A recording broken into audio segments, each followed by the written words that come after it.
Tanah Ombak itu sebenarnya adalah ruang bersama, ruang belajar untuk anak-anak dan remaja, terutama untuk sekitar wilayah Purus ini.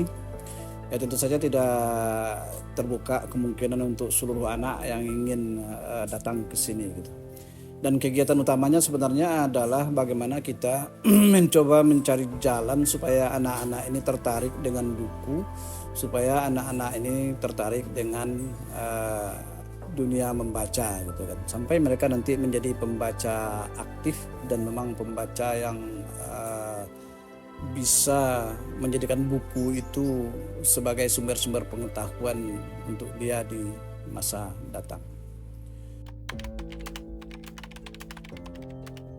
Tanah Ombak ini ada dari 2014.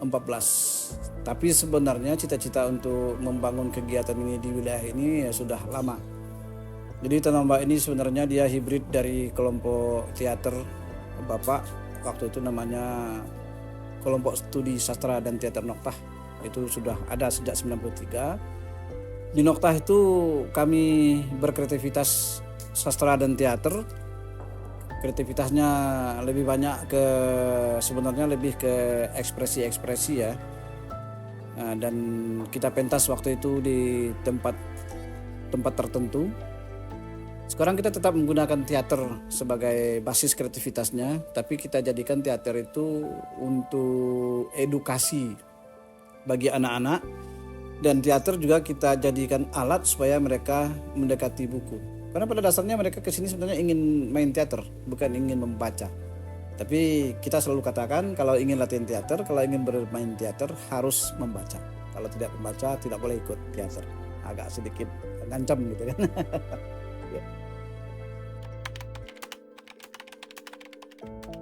Ya latar belakangnya tetap saja ya, memang respon Bapak terhadap lingkungan. Di teater Bapak juga merespon lingkungan sebenarnya, sehingga naskah-naskah yang Bapak mainkan dulu itu cenderung naskah-naskah suram, naskah-naskah kelam, naskah-naskah yang memang bercerita tentang masyarakat-masyarakat kelas bawah. Naskah-naskah lebih banyak itu naskah karya Arifin Senur, dan wilayah tempat Bapak tinggal itu menjadi studi.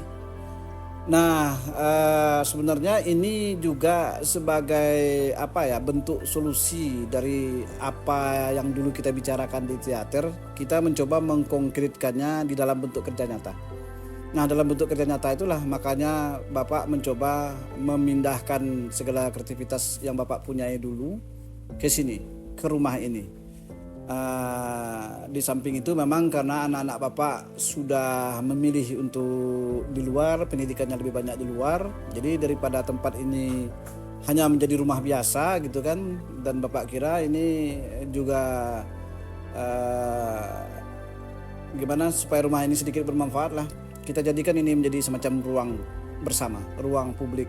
Dan kita kan sama tahu di sini tidak ada lapangan, tidak ada segala macam. Yang ada hanya pantai dan jalanan itu kan. Jadi daripada mereka berkeliaran di pantai atau jalanan, ya biarlah mereka main-main di sini gitu.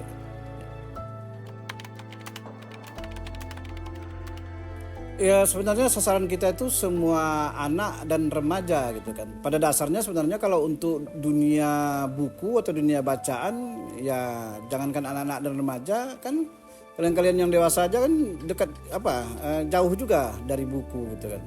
Jadi prinsipnya sebenarnya ini memang memperkenalkan secara dini ya kegiatan-kegiatan yang berkaitan dengan bacaan. Terus ya karena memang ini berdirinya di tempat yang seperti ini, ya kita harapkan tentu anak-anak bukan terutama sebenarnya. Kita ingin terutamanya siapa saja.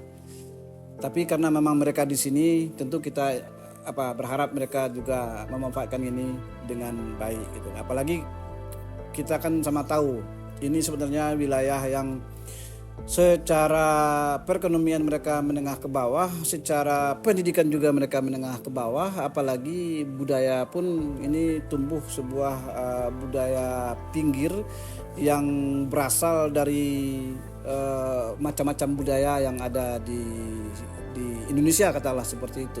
Karena ini kan terkenal dengan wilayah-wilayah di sini ada dari etnis Cina, dari etnis Nias, etnis Minangkabau, ada etnis Jawa juga. Jadi campur-campur. Ya, mereka membangun budaya baru di sini gitu.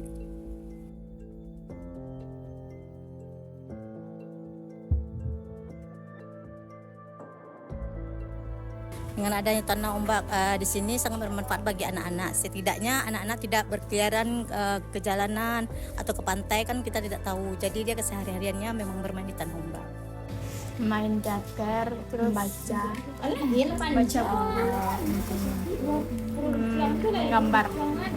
Dari awal Tanah Ombak dibikin kan Bapak Syuhendri itu bikin teater. Dulu tuh Rahel juga ikut, tapi cuman bentar kan. Terus yang teman-teman sama ikut teater Rahel udah berangkat tuh ke Jakarta dan jadi 5 penampil terbaik teaternya. Terus di tahun 2016 Rahel yang diutus Tanah Ombak pergi ke Sulawesi Tengah untuk ikut Festival Literasi Nasional. Terus saat ini Rahel udah jadi relawan gitu, dari anggota udah jadi relawan. Teater. Berarti untuk lomba berarti ya? Untuk festival pertunjukan. Kadang menggambar, kadang membaca. Kayak menggambar, belajar membaca. Di sini banyak teman-teman nggak? Baca. Setidaknya untuk belajar membaca, lebih aman lah terasa anak-anak di sana.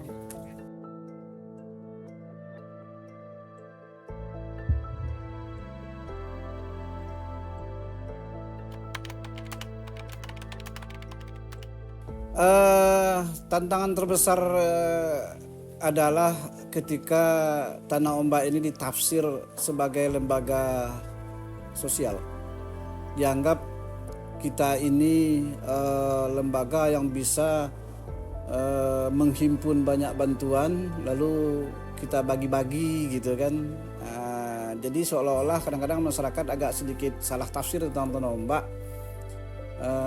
Apalagi kalau orang datang rame-rame ke sini itu dianggap itu orang-orang yang akan memberikan bantuan terhadap kita. Tafsir sebenarnya. Dan kemudian memang tantangan lain itu adalah belum semua ibu-ibunya mendorong anak-anaknya untuk berkreativitas dan belajar di sini gitu kan.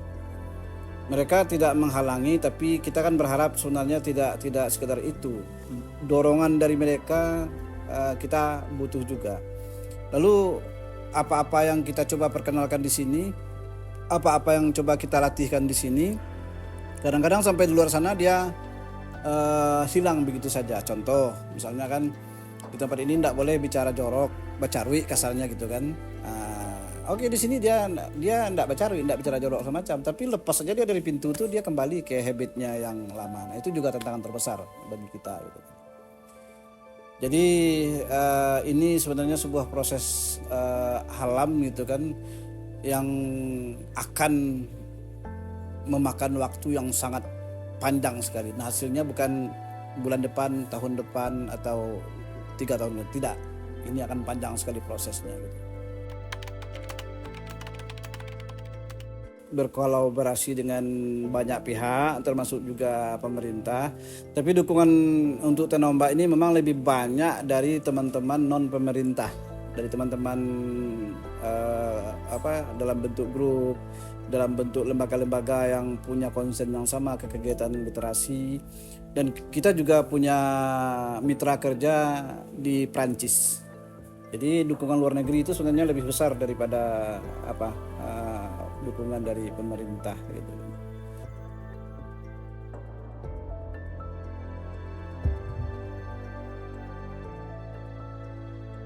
Kedepannya agar lebih baik lagi, misalnya ada kayak relawan yang selain teater, atau ada lagi misalnya bagi anak-anak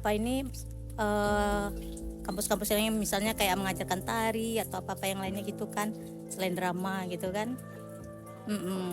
Jadi ada bervariasi lagi kan, misalnya jadi hobi-hobi anak itu tersalurkan. Semoga makin populer lah gitu, makin jaya, makin banyak orang yang kesini, misalnya seperti artis, semoga aja sih. Lebih banyak orang yang datang, lebih banyak dikenal sama orang-orang yang berpendidikan.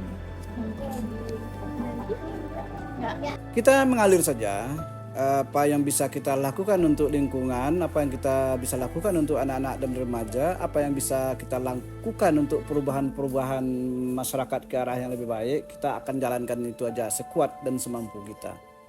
Itu saja harapannya sebenarnya.